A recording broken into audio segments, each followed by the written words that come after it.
আসসালামু আলাইকুম এভরিওয়ান। আজকের লেকচারে সবাইকে স্বাগত। আমি মূলত ইকোনমিক। হ্যালো স্যার, আসসালামু আলাইকুম। হ্যাঁ, ওয়ালাইকুম আসসালাম। কথা শোনা যাচ্ছে? জি স্যার, শোনা যাচ্ছে।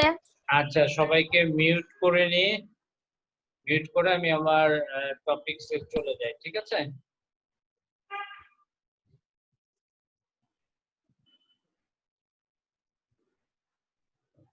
Okay sir.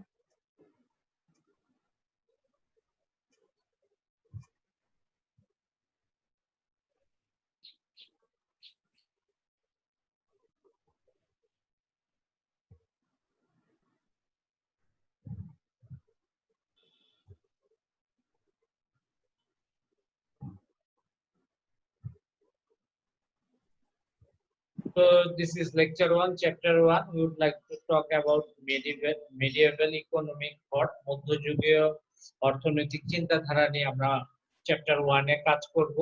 আর বুক যে রেফারেন্স আছে, যে বুকগুলো আমরা ইউজ করব সেটা হচ্ছে সবে এখানে যেগুলো দেয়া আছে এগুলো হচ্ছে national university recommended Wolf in 1991 Economic Theory and Red Sportfield Edition, Cambridge University, Legacy, Eckland, R.R. Harvard, Stamter। এই বইটা একটু লাগবে আমাদের, ঠিক আছে? 1, 2, 3, 4 নাম্বারটা এটা একটু পাশে রাখবো। আর আর বাংলা বই যেহেতু আমাদের মিডিয়াম বাংলা, তাহলে আমরা ওই মনোরঞ্জন দে স্যারের একটা বই আছে অর্থনৈতিক চিন্তাধারা, এটা মূলত দেখব, ঠিক আছে? তো এখানে আমি সময় নষ্ট করতে যাচ্ছি না, আমাদের তাড়াতাড়ি কাজ করব। অবজেক্টিভ অফ দিস লেকচার, এই লেকচার শেষে আমরা কি কি জানতে পারবো? কনসেপ্ট অফ ইকোনমিক থট, অর্থনৈতিক চিন্তাধারা কি, কাকে বলে, কত ধরনের অর্থনৈতিক চিন্তাধারা রয়েছে, এগুলো সম্বন্ধে বিস্তারিত আমরা জানবো, ঠিক আছে? এগুলো সম্বন্ধে বিস্তারিত আমরা জানবো। এরপরে হচ্ছে difference between history of economic thought and history of economics, অর্থাৎ অর্থনীতির ইতিহাস এবং অর্থনৈতিক চিন্তাধারার ইতিহাসের মধ্যে পার্থক্য, দুইটা ডিফারেন্সটা দেখব। এরপরে দেখব হচ্ছে importance of history of economic thought, অর্থনৈতিক চিন্তাধারার পাঠের প্রয়োজনীয়তা বা গুরুত্ব, অর্থনৈতিক চিন্তাধারার পাঠের প্রয়োজনীয়তা গুরুত্বটা সম্বন্ধে আমাদেরকে জানতে হবে, কেন এই সাবজেক্টটা পড়তেছি। কনসেপ্ট অফ মিডিয়েভাল পিরিয়ড, মধ্যযুগ যেটা আছে, মিডিয়েভাল বলতে মধ্যযুগ বলে। মধ্যযুগটা কাকে বলে? মধ্যযুগের কয়টা পর্যায় আছে, কোন কোন পর্যায়ে কত সাল থেকে কত সাল পর্যন্ত বিস্তৃত, এবং কোন কোন পর্যায়ে যে সামাজিক বৈশিষ্ট্যগুলো কি, হ্যাঁ, কিসের উপরে এখানে আলোকপাত করা হয়েছে, সেই জিনিসগুলো নিয়ে আমরা মোটামুটি কাজ করব। আরেকটা হচ্ছে স্ট্রাকচার অফ মিডিয়েভাল সোসাইটি, অর্থাৎ মধ্যযুগীয় সমাজের যে কাঠামোটা রয়েছে সেটা সম্পর্কে আমরা জানতে পারবো। একটা কথা বলে নিই, তুমি যেহেতু ক্লাস নিচ্ছি, যদি কোনো কারণে কেটে যায় সাথে সাথে সেম আইডি এবং পাসওয়ার্ড দিয়ে লগ ইন করবো। হ্যাঁ, যদি কেটে যায়, কারণ নেটওয়ার্কের সমস্যা হতে পারে যে কোনো। এরপরে চলে যাই আমরা একটু দেখি পেপার কোড, আমাদের যে পেপারটা পড়াচ্ছে সেই পেপার কোড হচ্ছে 242213। পেপার টাইটেল হচ্ছে ইকোনমিক থট, মার্কস হচ্ছে 100, টোটাল ক্রেডিট হচ্ছে 4 ক্রেডিটের এটা একটা কোর্স, ক্লাস আওয়ার 60 আওয়ার। এটা বা এই সাবজেক্টটা পড়ে আমাদের কি লাভ হবে একটু খেয়াল করি। Student will be able two trace the origins of economic thought in the ancient world. ঠিক আছে, হেডফোন কোথায়? হেডফোন লাগাও।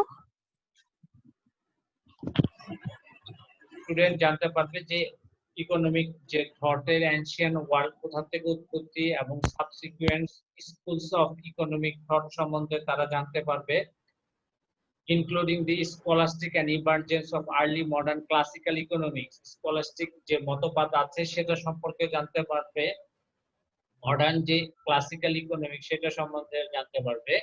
They will be able to discuss the links between evolution of Western economics. Western economics এর যে ইভলিউশনটা হচ্ছে, আপনারা mute করে নেন, হ্যাঁ, পরস্পরকে মিউট করে নিই, তাহলে আর শব্দটা আসবে না।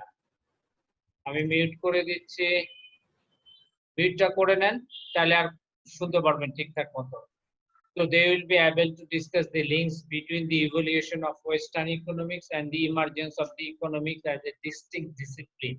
তার মানে কি তারা এটা ওয়েস্টার্ন ইকোনমিক্স এর যে ইভলিউশন হয়েছে সেটা সম্পর্কে জানতে পারবে এবং এরপরে যে ইকোনমিক্সটা তৈরি হয়েছে আলাদা ডিসিপ্লিন ইকোনমিক থট সেটা সম্পর্কে জানতে পারবে students will be able to define and discuss the mercantilist early institutionalist and heterodox schools of economics এগুলো হচ্ছে টোটাল স্কুল অফ ইকোনমিক্স এর যে বিভাজন এই বিভাজনগুলো সম্পর্কে জানতে পারবে ঠিক আছে including Mexican theory which have challenge main stream economy যেটা আমাদের মূলধারার অর্থনীতিকে চ্যালেঞ্জ করছে সেটা সম্পর্কে জানতে পারবে this paper will help the student to trace the development of new classical marginalism and they identify the areas of agreement and disagreements between the classical and new classical approach in economics. Classical এবং new classical economics এর যে কি রয়েছে agreement এবং disagreement মানে সাদৃশ্য এবং বৈসাদৃশ্য কোন কোন ক্ষেত্রে নিউ ক্লাসিক্যাল তত্ত্ব ক্লাসিক্যালের থেকে ডিফার করতেছে সেটা সম্পর্কে জানতে পারবে student will be able to discuss the historical context and content of the Keynesian revolution. Keynesian যে বিপ্লব হয়েছে সেটা হিস্টোরিক্যাল প্রাগৈতিহাসিক যে কনটেক্সট আছে সেটা সম্পর্কে জানতে পারবে এবং কি কি কন্টেন্টের উপরে ভিত্তি করে এই রিভলিউশনটা হচ্ছে সেটা সম্পর্কে জানতে পারবে ঠিক আছে এই তো as well as the subsequent development and criticism of Keynesianism. Keynesianism এর সাবসিকিউট কি কতগুলো ধারা এটা ডেভেলপমেন্ট হয়েছে উন্নয়ন হয়েছে এবং কেনশিয়ানের ক্রিটিসিজম সম্বন্ধে জানতে পারবো মানে সোজা কথা ইকোনমিক থটের এই টোটালটা পড়লে আমরা এই জিনিসগুলো জানতে পারবো ঠিক আছে এখন আমি চলে যাচ্ছি আমাদের আজকের টপিকস হচ্ছে economic thought school of economics and medieval period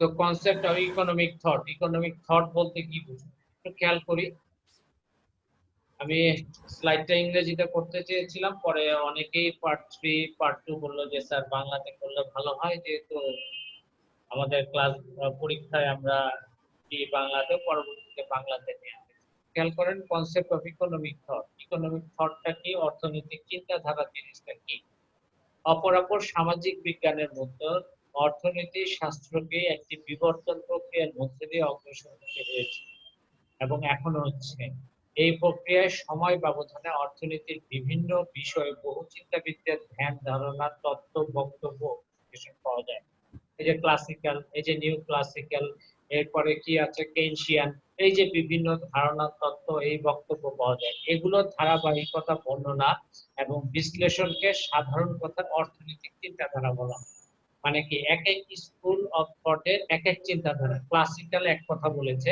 কেনশিয়ান আরেক কথা বলেছে নিউ ক্লাসিক্যাল আরেক কথা বলেছে এই যে ধ্যান ধারণা এই যে তত্ত্ব এই যে বক্তব্য এই ধ্যান ধারণা তত্ত্ব এই বক্তব্যের যে বর্ণনা এবং এই যে বিশ্লেষণ এই বিশ্লেষণকে এক কথায় বা সাধারণ ভাষায় অর্থনৈতিক চিন্তাধারা বলে ঠিক আছে তো অর্থনৈতিক চিন্তাধারা তাই বিভিন্ন সময়ের ধর্মীয় দর্শন ধর্মবেত্তা ও দার্শনিক এবং অর্থনৈতিক মতবাদ ও তত্ত্ব ডক্ট্রিন বিধিসমূহ বিশ্লেষণ এগুলো প্রয়োগ দেখতে পাওয়া যায় সোজা কথা আমাদের এই যে বিভিন্ন স্কুল অফ থট একটু আগে বললাম যে ক্লাসিক্যাল আছে নিউ ক্লাসিক্যাল আছে কেনশিয়ান আছে এই সমস্ত যে মতবাদ এই সমস্ত যে তত্ত্ব ডক্ট্রিন মানে ওই বিধিসমূহের বিশ্লেষণ প্রয়োগ কোন কোন কোথায় দেখতে পাওয়া যায় বিভিন্ন স্কুল অফ ইকোনমিক থটে হ্যাঁ অধ্যাপক এইচ.এল. ভাটিয়া কি বলেছেন দেখেন ordinarily economic thought be taken to cover the set of theories doctrine law generalization analysis applied to the study of economic phenomena and problems অর্থাৎ সাধারণ কথায় অর্থনৈতিক চিন্তাধারা বিভিন্ন তত্ত্ব এই যে থিওরিজ বিভিন্ন তত্ত্ব ডক্ট্রিন লস বিধি এবং এগুলোর সাধারণীকরণের বিষয় অন্তর্ভুক্ত করে জেনারেলাইজেশন মানে সাধারণীকরণের বিষয় গুলো অন্তর্ভুক্ত করে এবং তারপর বিভিন্ন অর্থনৈতিক ফেনোমেনা মানে ঘটনা এবং সমস্যা প্রবলেম মানে সমস্যা পর্যালোচনার ক্ষেত্রে প্রয়োগ করে। তার মানেটা কি, যে ভাটিয়া যেটা বলছেন যে অর্থনৈতিক চিন্তাধারা হচ্ছে বিভিন্ন তত্ত্ব নিয়ে কাজ করবে, ডক্ট্রিন, বিধি, এগুলো সাধারণীকরণের বিষয় অন্তর্ভুক্ত করে। জেনারেলাইজেশন মানে এগুলো মাস পিপুলের ক্ষেত্রে কি এগুলো প্রয়োগ করা যাবে কিনা, এবং তারপরে বিভিন্ন ঘটনা এবং সমালোচনা বিভিন্ন ঘটনা এবং সমস্যা পর্যালোচনা করবে এবং বিভিন্ন ক্ষেত্রে সেটা কি করবে, প্রয়োগ করবে। তো অধ্যাপক এইচ.এল. হানি এর মতে অর্থনৈতিক চিন্তাধারার ইতিহাস বলতে অর্থনীতি সংক্রান্ত সব ধরনের ধ্যান ধারণা, এদের উৎপত্তি, আন্তঃসম্পর্ক, বাস্তবায়নের পুঙ্খানুপুঙ্খ আলোচনা করে। তার মানে অর্থনৈতিক চিন্তাধারার ইতিহাস বলতে কি বোঝাচ্ছে, বিভিন্ন স্কুল অফ ইকোনমিক থটের যে ধ্যান ধারণা এরা কোথা থেকে আসছে, এটা একটা স্কুল অফ ইকোনমিক্স এর সাথে ক্লাসিক্যালের সাথে নিউ ক্লাসিক্যাল কেইনশিয়ান আন্তঃ কোনো সম্পর্ক আছে কিনা, এবং সম্পর্ক থাকলে সেগুলো বাস্তবায়ন মানে কি মাস পিপুলের উপরে সেগুলো বিভিন্ন ঘটনা সমস্যার যে পুঙ্খানুপুঙ্খ যে আলোচনা, সেই আলোচনা পর্যালোচনা সমালোচনা সবই কোথায় করে, ইকোনমিক থটে। সো তার ভাষায় the subject the history of economic thought may be defined as critical account of development of economic idea, searching into their origin, interrelation and manifestations. তার মানে কি, এই যে হিস্ট্রি অফ ইকোনমিক থট, এটা হচ্ছে ইকোনমিকের বিভিন্ন আইডিয়া গুলো নিয়ে কাজ করবে, অরিজিন সম্পর্কে সার্চ করবে, মানে উৎপত্তিটা কোথা থেকে এসেছে, ইন্টার রিলেশন মানে কি একটার সাথে আরেকটা আন্তঃসম্পর্কটা কি, এবং এগুলো বাস্তবায়নে পুঙ্খানুপুঙ্খ কি করতেছে, পুঙ্খানুপুঙ্খ পর্যালোচনা করে। So economic thought may be defined the interrelationship between various types of school of economic thought, মানে বিভিন্ন ধরনের ইকোনমিক থট স্কুলগুলো ক্লাসিক্যাল, নিউ ক্লাসিক্যাল, কেইনশিয়ান, এদের মধ্যে ধ্যান ধারণা, তত্ত্ব, বক্তব্য, বিশ্লেষণ, ধারাবাহিক বিশ্লেষণ, এগুলো মাস পিপুলের উপর প্রয়োগ করা যায় কিনা, হ্যাঁ প্রয়োগ করতে গেলে কি কি সমস্যা হয়, সেই সমস্যার সমাধান, এগুলো নিয়ে কাজ করে। সোজা কথা, বিভিন্ন স্কুল অফ ইকোনমিক থট যেগুলো আছে সেই থট গুলাকেই বলা হচ্ছে অর্থনৈতিক চিন্তাধারা। ক্লাসিক্যাল এক কথা বলেছে, কেইনশিয়ান এক কথা বলেছে, নিও ক্লাসিক্যাল আরেক কথা বলছে। এই যে আলাদা আলাদা এই ধারণা, ধারণা, তত্ত্ব, বক্তব্য, যে বিশ্লেষণ, সেটাকে বলা হয় কনসেপ্ট অফ ইকোনমিক থট বা ইকোনমিক থট, যাই বলি না কেন। এখন আসেন, সো অর্থনৈতিক চিন্তাধারা কোনো স্থির বিষয় নয়, কারণ অর্থনীতি হচ্ছে একটি গতিশীল সামাজিক বিজ্ঞান। এই জন্য সময় ব্যবধানে অর্থনৈতিক চিন্তাধারা ক্রমশ বিকাশ হয়েছে, এখনো হচ্ছে। যেমন রোমান অর্থনৈতিক চিন্তাধারা, মৌলিকবাদী চিন্তাধারা, ভূমিবাদ, ক্লাসিক্যাল চিন্তাধারা, নয়া ক্লাসিক্যাল, মার্ক্সীয় চিন্তাধারা, কেইনশিয়ান চিন্তাধারা, শিকাগো স্কুল অফ ইকোনমিক্স ইত্যাদির কথা বলা হচ্ছে। দেখেন এখানে আমি অনেকগুলো স্কুল অফ ইকোনমিক থটের কথা পাচ্ছি, যেমন রোমান অর্থনৈতিক চিন্তাধারা, মৌলিকবাদী চিন্তাধারা, ভূমিবাদ, ক্লাসিক্যাল চিন্তাধারা, নয়া ক্লাসিক্যাল, মার্ক্সীয়, কেইনশিয়ান, শিকাগো, এই স্কুল অফ ইকোনমিক থট, এগুলোর উৎস কোথায়, এগুলো কি নিয়ে কাজ করছে, এগুলো কার কার উপরে গুরুত্ব আরোপ করেছে, প্লাস একটা স্কুল অফ ইকোনমিক থটের সাথে আরেকটার পার্থক্য করে কোনটার চিন্তাধারা মাস পিপুলের উপরে প্রয়োগ করা গেছে, কোনটার ক্ষেত্রে যায় নাই, তাহলে সমস্যাগুলো কি কি, সেগুলোর আবার সমাধান নিয়ে আরেকটা স্কুল অফ থট কাজ করেছে। এই ধ্যান ধারণা, এই চিন্তাধারাকে বলা হচ্ছে কি স্কুল অফ ইকোনমিক থট বা ইকোনমিক থট।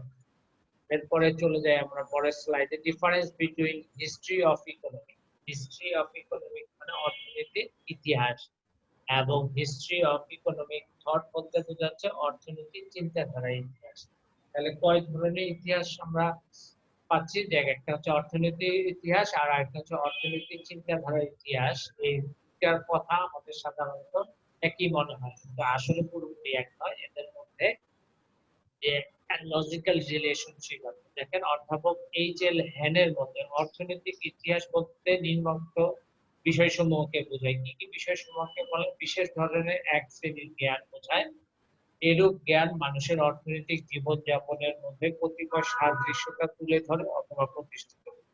তার মানে কি, অর্থনৈতিক ইতিহাস এবং অর্থনৈতিক চিন্তাধারার ইতিহাস দুইটা অর্থনৈতিক চিন্তাধারা মানে বিভিন্ন স্কুল অফ থটে কি কি চিন্তা করেছে সেটা। আর অর্থনীতির ইতিহাস, যে অর্থনীতির পদার্থ দুইটা পার্ট, দুইটা মিলিয়ে ফেললে আমাদেরকে হবে না। দেখেন অধ্যাপক এইচ.এল. হানি বলেন the history of economics deal, মানে অর্থনৈতিক ইতিহাস ডিল করে with a science with a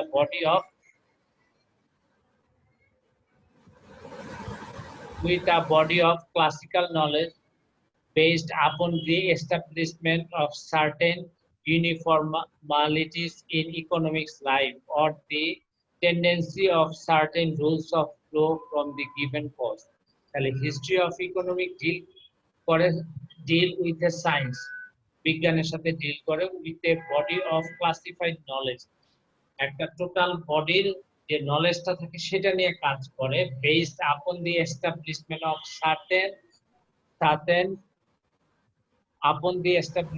of certain uniformities in economic life. Economic লাইফের যে ইউনিফর্মালিটিস আছে, একটার সাথে আরেকটা রিলেশনশিপ আছে, সেটা নিয়ে কাজ করে। Or the tendency of certain result to flow from given cause, একটা নির্দিষ্ট কারণে যে রেজাল্টটা বের হয় সেটা নিয়ে কাজ করে। সেটা কার কাজ? এটা হচ্ছে হিস্ট্রি অফ ইকোনমিক্স এর কাজ।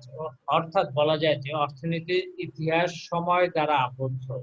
এই সময়সীমার মধ্যে বিভিন্ন ধ্যান ধারণার জন্ম হবে এবং সেটা সুস্পষ্ট হয় এবং শেষে সুসংহত হয়। এই জন্য অর্থনীতির ইতিহাসকে অর্থনৈতিক চিন্তাধারার পদ্ধতির ইতিহাস বলা যায়। যেমন ব্যাবিলনের শহরের লোকদের সুদ, বন্ধকি কারবার সম্পর্কে ধারণা ছিল। গ্রিকরা শ্রম বিভাগ সম্পর্কে লিখেন এবং অপরাপর কিছু জাতির মধ্যে বাণিজ্য এবং বিনিময় সম্পর্কে কিছু চিন্তাধারা ছিল। অর্থনীতির ইতিহাস এসব বিষয় নিয়ে আলোচনা করে না, কিন্তু অর্থনৈতিক চিন্তাধারার ইতিহাস এসব বিষয়ের অন্তর্ভুক্ত করে। ব্যাপারটা বুঝছি? ব্যাপারটা একদম ক্লিয়ার যে কারণ অর্থনীতির ইতিহাস কেবলমাত্র সুসংহত অর্থনৈতিক চিন্তাধারার ইতিহাস তুলে ধরে, বিক্ষিপ্ত কোনো আলোচনা এর মধ্যে আসে। মানে অর্থনৈতিক চিন্তাধারা হচ্ছে আমাদের হচ্ছে যে কনসেপ্টটা, সেই কনসেপ্টের ভিতরে সবার কনসেপ্ট আসবে, বিভিন্ন স্কুল অফ ইকোনমিক থটের কনসেপ্ট গুলো আসবে। ওয়েদার সেটা হতেও পারে, নাও হতে পারে, তারা কি বলছে সেটা তুলে দিই। আর অর্থনৈতিক ইতিহাস কি বলছে? অর্থনৈতিক ইতিহাস বলছে যে অর্থনৈতিক ইতিহাস কেবলমাত্র সুসংহত অর্থনৈতিক চিন্তাধারা থাকবে, মানে যেগুলোর বেসিক্যালি ভিত্তি রয়েছে, যেগুলোর উপরে ভিত্তি করে অর্থনীতিটা গড়ে উঠছে এবং যেগুলোর কোনো লিমিটেশন খুবই অল্প, সেগুলো নিয়ে কাজ করবে। মানে যেগুলোর কোনো প্রয়োগযোগ্যতা অর্থনীতির ক্ষেত্রে নাই, সেগুলো নিয়ে অর্থনৈতিক ইতিহাস আলোচনা করবে না। কিন্তু অর্থনৈতিক চিন্তাধারার ইতিহাস বিভিন্ন প্রয়োগযোগ্যতা থাকুক না থাকুক সেগুলো নিয়ে কি করবে? আলোচনা করবে। বিক্ষিপ্ত কোনো ধরনের আলোচনা এর পরিধির মধ্যে আসে না। এখন দেখেন উপরোক্ত আলোচনা থেকে বলা যায় যে অর্থনৈতিক চিন্তাধারার ইতিহাস পরিধি, বিষয় এবং বিষয়বস্তু অর্থনীতির ইতিহাস অথবা অর্থনৈতিক শাস্ত্র থেকে বৃহত্তর। তার মানে কি? অর্থনৈতিক চিন্তাধারার ইতিহাসের পরিধি, বিষয়বস্তু অর্থনৈতিক ইতিহাস অথবা অর্থনৈতিক শাস্ত্র। কেন বৃহত্তর? বিকজ অর্থনৈতিক চিন্তাধারা প্রত্যেকটা স্কুল অফ ইকোনমিক থট নিয়ে কাজ করবে, তাদের প্রয়োগযোগ্যতা নিয়ে কাজ করে না। তাদের প্রয়োগযোগ্যতা মানে সেটা মাস্তিকুল উপরে কতটুকু প্রয়োগ এবং আদৌ প্রয়োগ করা যায় কিনা বা লিমিটেশন আছে কিনা সেগুলো নিয়ে কাজ করবে না, কিন্তু কাজটা করবে কি এই স্কুল অফ, যেমন মার্কস কি বলছে, পরিবাদ প্রথাটা কি বলছে, ক্লাসিক্যাল নিউ ক্লাসিক্যাল কেইনশিয়ান তত্ত্বগুলো কি বলছে এগুলো বলে যাবে। আর কিন্তু অর্থনৈতিক ইতিহাস কি এগুলো বলছে, ঠিক আছে, এগুলো কতটুকু প্রয়োগযোগ্য, আদৌ গ্রহণযোগ্যতা আছে, গ্রহণযোগ্যতা থাকলে সে গ্রহণ করবে, নাহলে সে গ্রহণ করবে। তার মানে কি? অর্থনৈতিক ইতিহাস বলা যায় অর্থনৈতিক চিন্তাধারার একটি অংশ। তো অর্থনৈতিক চিন্তাধারা হচ্ছে একটা ব্যাপক কনসেপ্ট, আর অর্থনৈতিক ইতিহাস হচ্ছে একটা ন্যারোয়ার কনসেপ্ট। এখান থেকে বলা যায় কারণ অর্থনৈতিক চিন্তাধারার ইতিহাসকে বিস্তৃত অর্থে দুই ভাগে ভাগ করা যায়। এই যে বলেছি অর্থনীতির স্বাস্থ্য গঠনের আগে ও যেসব খন্ড খন্ড এবং বিক্ষিপ্ত আলোচনা পাওয়া যায় সেগুলো প্রথম ভাগের অন্তর্ভুক্ত, দেখছেন। আর দ্বিতীয় ভাগে বলেছে রাজনৈতিক অর্থনীতি গঠনের সময় থেকে যেসব বিষয় আলোচিত সেগুলো আসে।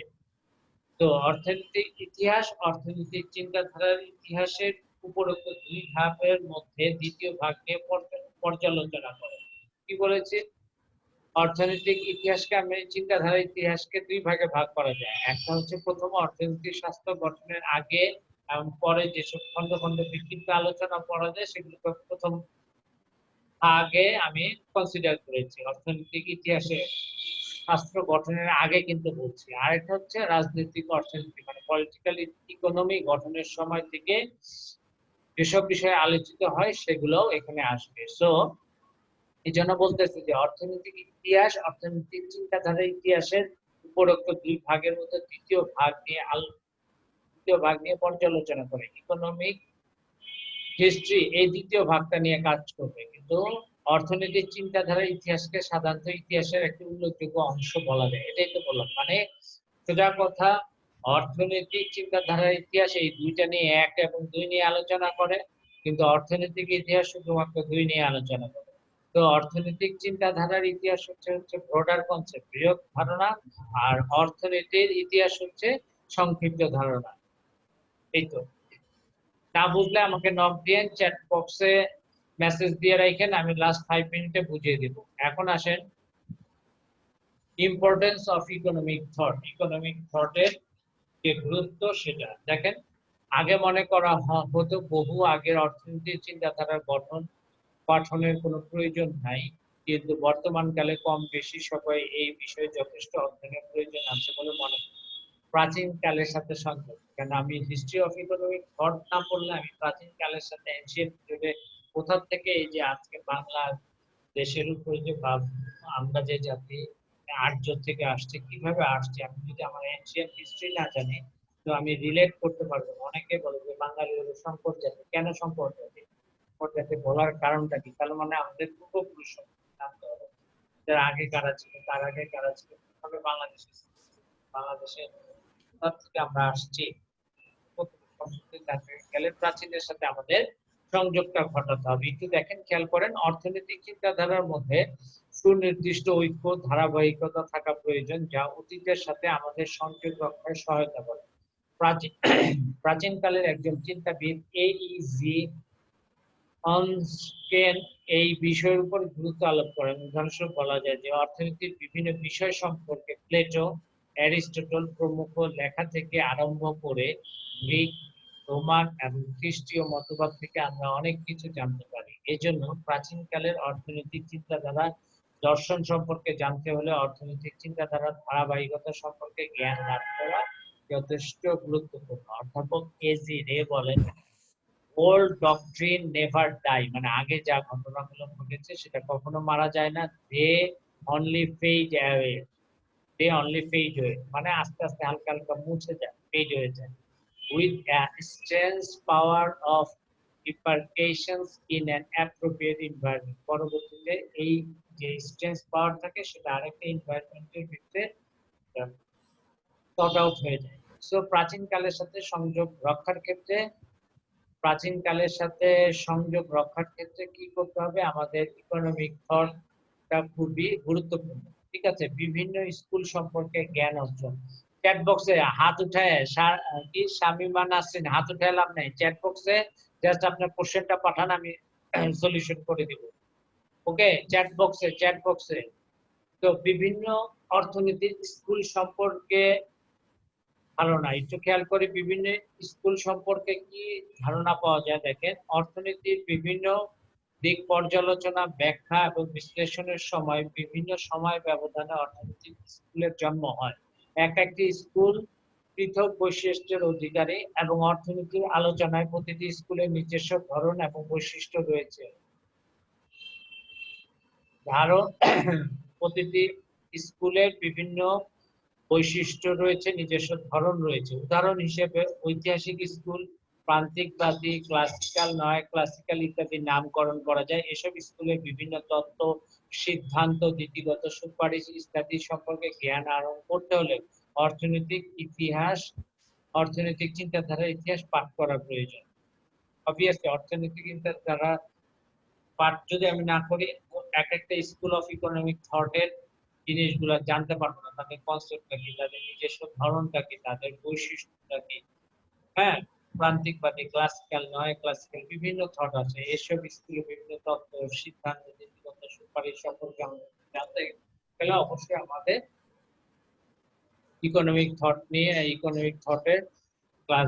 নিয়ে আমাদের কাজ করতে হবে, জানতে হবে। অর্থনৈতিক পরিধি এবং বিষয়বস্তু সম্পর্কে বিস্তৃত জ্ঞান অর্জন। অর্থনীতির পরিধি, বিষয়বস্তু এবং প্রকৃতি সম্পর্কে বিস্তৃত এবং সুস্পষ্ট জ্ঞান লাভ করতে হলে অর্থনৈতিক চিন্তাধারা ইতিহাস জানা দরকার। কারণ অর্থনীতি শাস্ত্র কোন দিক থেকে নীতিশাস্ত্র, রাষ্ট্রবিজ্ঞান, সমাজবিজ্ঞান এবং অপর সামাজিক বিজ্ঞানের সাথে জড়িত এবং কোন দিক থেকে পৃথক তা জানা দরকার। যদি বলি যে একটু খেয়াল করি, 3 নম্বর পয়েন্টে অর্থনীতির পরিধি এবং বিষয় সম্পদ সম্পর্কে বিস্তৃত জ্ঞান অর্জন। সোজা কথা, আমাদের অর্থনীতির যে পরিধি, বিষয়বস্তু, প্রকৃতি সম্পর্কে বিস্তৃত সুস্পষ্ট যদি আমি জ্ঞান লাভ করতে চাই, অবশ্যই অর্থনৈতিক চিন্তাধারা মানে হিস্ট্রি অফ ইকোনমিক থট সম্পর্কে আমাকে জানতে হবে। কেন জানতে হবে? কেননা সোজা কথা, একটা ডিসিপ্লিনের সাথে আরেকটা ডিসিপ্লিনের যে পার্থক্য, যেমন অর্থনীতি শাস্ত্র থেকে রাষ্ট্রবিজ্ঞান, সমাজবিজ্ঞান, সামাজিক বিজ্ঞানে কোন কোন ক্ষেত্রে মিল রয়েছে, কোন কোন ক্ষেত্রে এদের সাথে পার্থক্য রয়েছে, তা অবশ্যই আমাদেরকে জানতে হবে। যেমন এইচ.এল. হানি বলেছেন, through I study of history of economic thought, economic থটের মাধ্যমে আমরা কি জানতে পারি? Maybe gain or clear realization of the position of economy. মানে আমি সোজা কথা, আমার ইকোনমিক্স অর্থনীতির ক্লিয়ার রিয়েলাইজেশন করবো, মানে দেখবো চোখের সামনে কি কি দেখবো, as a district member of A group of social science, মানে সামাজিক বিজ্ঞানে একজন মানুষ হিসেবে অর্থনীতিটাকে ক্লিয়ারলি আমি রিয়েলাইজ করব। কিভাবে রিয়েলাইজ করব? কি দিয়ে? Ethics, politics, sociology and jurisprudence. মানে কি এটা কথা, ইথিক্যালি এটা ঠিক কিনা, পলিটিক্যালি এটা ঠিক কিনা, সোসিওলজি এবং আদার ডিসিপ্লিনের সাথে এটা পার্থক্য করতে পারবো। জুরিসপ্রুডেন্স মানে হচ্ছে আমি জাজ করতে পারবো। ঠিক আছে? তো বিভিন্ন সভ্যতা এবং ধর্মীয় দর্শন সম্পর্কে জানা।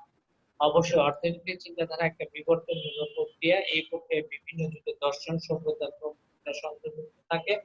উদাহরণস্বরূপ বলা যায় গ্রিক এবং রোমান সভ্যতার ক্রমশ বিকাশ, মধ্যযুগীয় খ্রিস্টীয় ধর্মীয় চিন্তাধারা সহ অপর সভ্যতা ও ধর্মীয় চিন্তাধারার সাথে অর্থনৈতিক বিষয় জড়িত থাকতে দেখা যায়। তাই এসব বিষয়ে জ্ঞান অর্জন করতে হলে অর্থনৈতিক চিন্তাধারা সম্পর্কে জানা দরকার। সোজা কথা, বিভিন্ন সভ্যতা সম্পর্কে, ধর্মীয় দর্শন সম্পর্কে জানতে হলে অবশ্যই আমাদেরকে অর্থনৈতিক চিন্তাধারার ইতিহাস সম্পর্কে কি করতে হবে? জানতে হবে। অবরোহ এবং আরোহী পদ্ধতির মধ্যে বিস্তারিত জ্ঞান অর্জন। দেখেন, খেয়াল করে একটু ভালো করে, অর্থনৈতিক চিন্তাধারার ইতিহাস পর্যালোচনা করে দুই ধরনের পদ্ধতি প্রয়োগ করা যায়, অবরোহ, ডিডাকটিভ এবং ইনডাকটিভ। আবার এমন পদ্ধতি আলোচনা আছে যা এককভাবে অবরোহ অথবা আরোহ পদ্ধতি নয়, বরং পরিসংখ্যানিক বা স্ট্যাটিস্টিক্যাল প্রকৃতি, যা উভয় বিষয়ের সংমিশ্রণ বলা যায়। যেমন কুইজলে, রিকার্ডো, ভন জেভেন্স প্রভৃতি প্রমুখ প্রথম পদ্ধতি, মার্কেন্টিয়ালিস্ট, মুলার, লিস্ট প্রমুখ দ্বিতীয় পদ্ধতি, Aristotle, Adam Smith, Marx, Kant প্রমুখ তৃতীয় পদ্ধতি অনুসরণ করে অর্থনৈতিক দিক ব্যবহার করে। অর্থনৈতিক চিন্তাধারার ইতিহাস পাঠ করলে উপরোক্ত বিভিন্ন পদ্ধতি সম্পর্কে সুস্পষ্ট জ্ঞান লাভ করা দরকার। খেয়াল করি যে অর্থনৈতিক চিন্তাধারার ইতিহাস দুই ধরনের, একটা হচ্ছে অবরোহ পদ্ধতি, ডিডাকটিভ, আর একটা হচ্ছে আরোহ পদ্ধতি, একটা ইনডাকটিভ। তো আরেকটা পদ্ধতি রয়েছে যা এই দুইটার উপরে নির্ভর তো নয়, বরং স্ট্যাটিস্টিক্যাল প্রকৃতির উপরে সংমিশ্রণের পদ্ধতি। তো কুইজলে, রিকার্ডো বিভিন্ন যে তত্ত্বগুলো আছে, জেমস, মার্কেন্টিয়ালিস্ট, মুলার ইত্যাদি কোন কোন পদ্ধতি অবলম্বন করে। তাহলে এখানে আমরা কয় ধরনের পদ্ধতি অবলম্বন করলাম? Deductive, inductive, statistical. কে কোন পদ্ধতি অবলম্বন করেন এই এখানে দেয়া আছে, যে মুলার, লিস্ট প্রমুখ দ্বিতীয় পদ্ধতি, Adam Smith, Aristotle, Marx, Kant তৃতীয় পদ্ধতি, মানে স্ট্যাটিস্টিক্যাল পদ্ধতির উপরে নির্ভর করে। একটু দেখে নিলে হবে। আদর্শবাদ এবং বস্তুবাদ সম্পর্কে জ্ঞান লাভ। পঞ্চম শতাব্দী থেকে দর্শন শাস্ত্রে দুটি পরস্পর বিরোধী মতবাদ লক্ষ্য করা যায়। কি হলো? আদর্শবাদ আইডিয়ালিজম, আর একটা হচ্ছে ম্যাটেরিয়ালিজম। আর 10 মিনিট আছে, যদি কেটে যায় সাথে সাথে আমাদের শেষ না হলে আমরা একটু কিছুক্ষণ চালাবো, আপনারা সেম আইডি পাসওয়ার্ড দিয়ে লগ ইন করবেন। এই দুই মতবাদের দার্শনিকরা বিভিন্ন বিষয় পর্যালোচনা করতে গিয়ে অর্থনীতির বিভিন্ন দিক সম্পর্কে আলোকপাত করেন। এ থেকে অর্থনীতির দুটি শাখায় ইতিবাচক নেতিবাচক অর্থনীতির সৃষ্টি হয়। এ সম্পর্কে বিস্তারিত জ্ঞান লাভের জন্য অর্থনীতিবিদরা দ্বারা ইতিহাস সম্পর্কে ভালোভাবে জানা প্রয়োজন। সো অর্থনীতির পর্যায়ক্রমিক ইতিহাস সম্পর্কে জানা যায়। অর্থনৈতিক শাস্ত্র মানুষের বিভিন্ন অর্থনৈতিক কার্যাবলী সম্পর্কে আলোচনা করে। স্বাভাবিক, সময় ব্যবধানে মানুষের চিন্তা চেতনা পেশা কাজকর্মের পরিবর্তন হয়, এটাও স্বাভাবিক। সেই সাথে অর্থনীতির প্রকৃতি বিষয়বস্তু এবং পরিধুলো পরিবর্তন। এই জন্যই দেখা যায় ক্লাসিক্যাল চিন্তাধারা, নয় ক্লাসিক্যাল কেনশিয়ান চিন্তাধারা, শিকাগো চিন্তাধারা ইত্যাদি আমরা পর্যায়ক্রমিকভাবে দেখতে পাই। এসব বিষয় সম্পর্কে সম্যক জ্ঞান লাভ করতে হলে অর্থনৈতিক চিন্তাধারার ইতিহাস পড়া দরকার, জানা দরকার। তো বিবিধ জ্ঞান লাভ, যে অর্থনৈতিক চিন্তাধারার ইতিহাস আমাদেরকে নিম্নোক্ত বিষয় সম্পর্কে জ্ঞান লাভ করে। কি কি? নাম্বার 1, অর্থনৈতিক শাস্ত্রের বিভিন্ন দার্শনিক জ্ঞান লাভ করতে পারে, বিভিন্ন চিন্তাবিদদের লেখন পদ্ধতি, আর্থসামাজিক, রাজনৈতিক ও ধর্মীয় পরিবেশ, বিভিন্ন সময়ে মানুষের জীবনযাত্রা, চিন্তা চেতনা, সাংস্কৃতিক স্তর, বিভিন্ন অর্থনৈতিক সমস্যা পর্যালোচনা, সেগুলো সমাধানের ক্ষেত্রে বিভিন্ন কৌশল এবং হাতিয়ার। এই যে ফ্যাক্টরটা, মানে আমি যে সাবজেক্টে ইকোনমিক থট আমাকে দেওয়া হয়েছে, এই সাবজেক্টটা হচ্ছে টোটালি মজার একটা সাবজেক্ট, যদি পড়ে বোঝা যায় এবং একটা স্কুল অফ ইকোনমিক থটের সাথে একটা পার্থক্য করে পড়া যায়, তাহলে আরো ভালো। প্রথম দিকে কিছু থিওরিটিক্যাল জিনিস, সেগুলোর ভিত্তি একটু দেখে বুঝিয়ে করতে হবে, মুখস্থ মতো করতে হবে প্রথম দিকে, কিন্তু আস্তে আস্তে যখন আমরা ভিতরে ঢুকে যাব জিনিসগুলো আরো ভালো লাগবে। যেমন স্কুল অফ ইকোনমিক থট, এই তো চলে আসছে, দেখেন। অর্থনৈতিক চিন্তাধারা ইতিহাস পর্যালোচনা করলে দেখা যায় কোন নির্দিষ্ট বিষয় নিয়ে তত্ত্বীয় কাঠামো তৈরি করে একদল সমমনা অর্থনীতিবিদ তাদের ব্যাখ্যা, পর্যালোচনা, নীতিগত বিশ্লেষণে নিয়োজিত হন। এভাবে সমমনা কিছু অর্থনীতিবিদ যখন সামগ্রিকভাবে কোন নির্দিষ্ট বিষয় নিয়ে কাজ করে, তখন তাদেরকে নির্দিষ্ট চিন্তাধারার অর্থনীতিবিদ বলা হয়। খেয়াল করেছেন? মানে আমি কয়জন, আমি সমমনা, আমি একটা নির্দিষ্ট অর্থনীতি নিয়ে কাজ করতেছি, আমাদের একটা নির্দিষ্ট চিন্তাধারা রয়েছে। এই সমস্ত চিন্তাধারাকে কেন্দ্র করে এবং তাদের নাম অনুসারে একটা স্কুল গড়ে ওঠে, যেগুলোকে বলা হয় স্কুল অফ ইকোনমিক্স। এক্ষেত্রে বেশিরভাগ সময় একজন অর্থনীতিবিদ উদ্যোগ নেন তার প্রদত্ত তথ্যের সংশোধন, পরিবর্তন এবং পরিবর্ধনের সমমনা বা একই অর্থনৈতিক দর্শনে বিশ্বাসী অপরাপর ইতিহাস। একটা কথা, স্কুল অফ ইকোনমিক থট বলতে মানে সমমনা কিছু অর্থনীতিবিদ যখন সামগ্রিক বিষয় নিয়ে কাজ করবে, নির্দিষ্ট চিন্তাধারা নিয়ে কাজ করবে, সেটাকে বলা হয় স্কুল অফ ইকোনমিক। এবং তাদের নাম অনুসারে এটাকে তাদের স্কুল অফ ইকোনমিক্স বলা হয়, যেমন ক্লাসিক্যাল, নিউ ক্লাসিক্যাল, মার্ক্সীয়, কিন্তু তাদের সমমনা আরো কিছু লোক আসে, যা তাদের তাদের যে তত্ত্ব রয়েছে, এই তত্ত্বগুলো সংশোধন, পরিবর্তন, পরিবর্ধনে কি কি প্রবলেম রয়েছে সেগুলো নিয়ে কাজ করে। ঠিক আছে? এখন অর্থনৈতিক স্কুল বলতে বিভিন্ন ভাবে সংজ্ঞায়িত করা যায়, এগুলো একটু দেখে নিয়ে, এগুলো ইংলিশের সোজা কথা। মেইন জিনিসটা আমি বলে দিলাম যে অর্থনৈতিক স্কুলের উদাহরণ হিসেবে ক্লাসিক্যাল তত্ত্ব রয়েছে, কেনশিয়ান তত্ত্ব রয়েছে,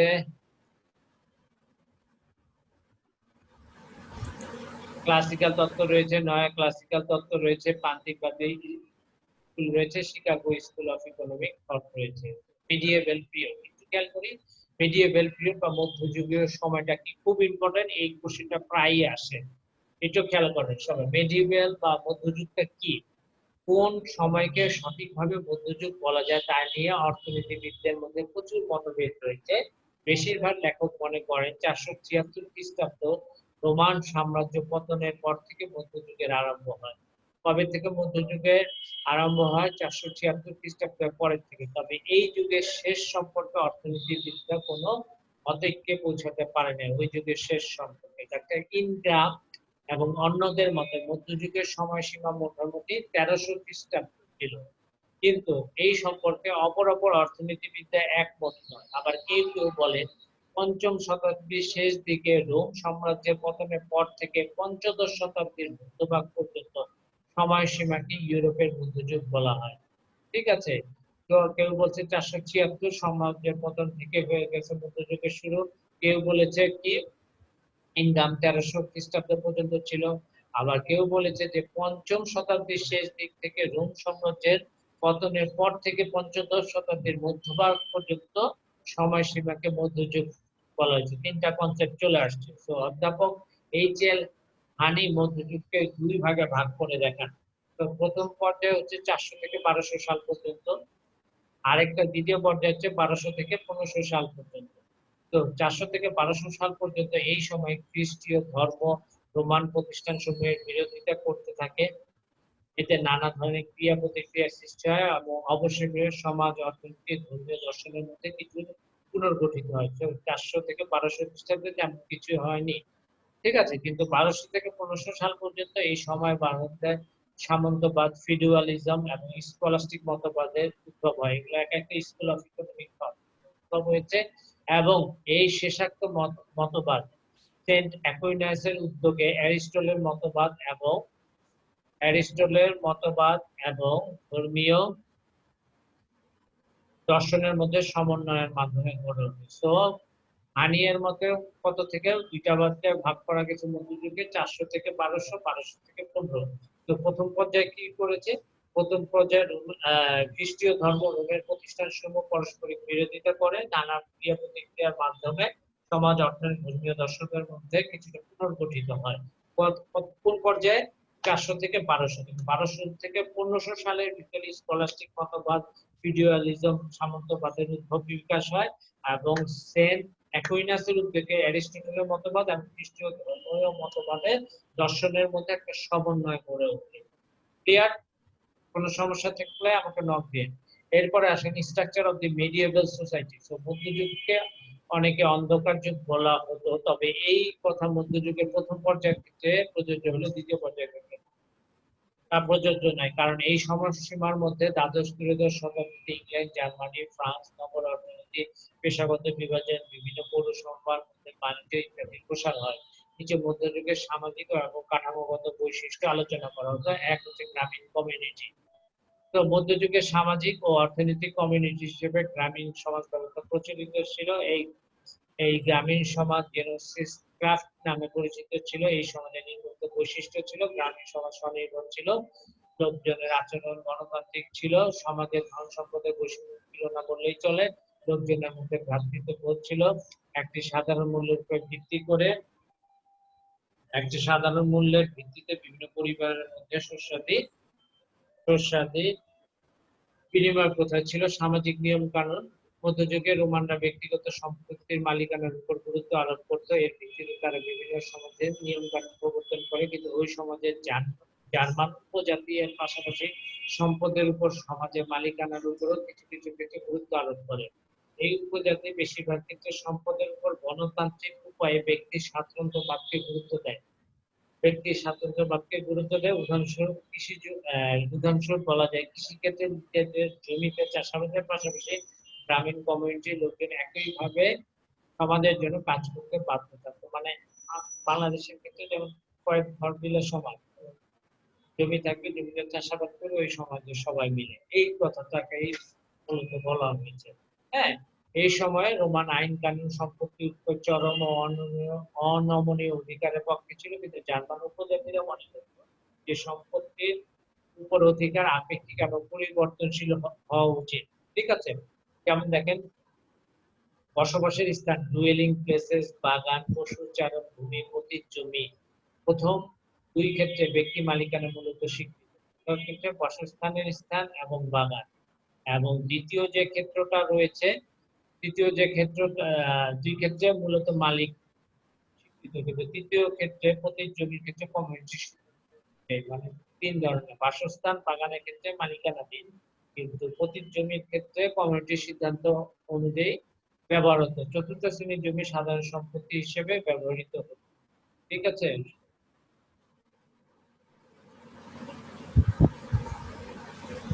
এরপরে পরেরটা আছে এদের পেশা কি ছিল। মধ্যযুগের সমাজতান্ত্রিক যে ফ্যাক্টরটা ছিল, ক্ষুদ্র ক্ষুদ্র নিরীহ গোষ্ঠীর বংশে এমনকি বিভিন্ন সম্প্রদায়ের অস্তিত্ব পরিলক্ষিত হয়। সেই ক্ষেত্রে বিভিন্ন শ্রেণী অনুযায়ী মানুষের পেশায় নিযুক্ত ছিল। সবার পেশা সামাজিক রীতিনীতি অনুযায়ী চলতো, দুই শ্রমিকের সমাজে কেউ মনে